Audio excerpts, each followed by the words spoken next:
Favorevoli 22, contrari 12, astenuti 0, non votati 0. Il Consiglio approva. Il Consiglio Comunale di Venezia approva la realizzazione di 52 nuove camere d'albergo e 22 appartamenti nell'area trevisana e scalera della Giudecca al termine di un dibattito tesissimo.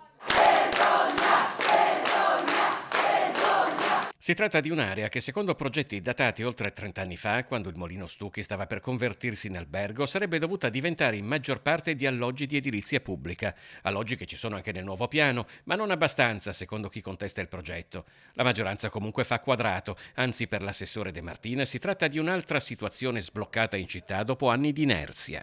È uno degli ennesimi pianificazioni urbanistiche che non avevano trovato una concretezza. L'ho ribadito anche questa mattina che è sempre più facile progettare a nuovo, pianificare a nuovo che rimettere a posto situazioni passate. Quindi rilanciare quest'area dove si trova il giusto equilibrio tra l'investitore del privato e l'interesse della città era l'obiettivo di questa maggioranza. Le critiche più severe contestano al Comune di Venezia di mettere l'interesse privato prima di quello pubblico e di preoccuparsi più di come staranno i turisti che i residenti. Ma dai banchi della maggioranza questa è la migliore mediazione tra gli interessi in campo. È riuscita a mediare di fatto e a contemperare quello che era l'esigenza della residenzialità, ovvero 22 appartamenti al posto di 14 vista la vecchia convenzione, e il beneficio pubblico che ricade tutta nell'isola della Giudecca. Dal versante turistico, sul fronte lagunare sorgerà un nuovo edificio ricettivo di 1450 metri quadri con 30 camere.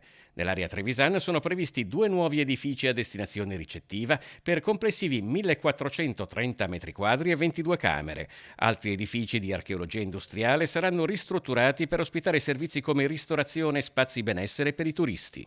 È un provvedimento che non ha finito l'iter, c'è pubblicazione, osservazioni, valutazione di impatto ambientale e poi ritorna in Consiglio.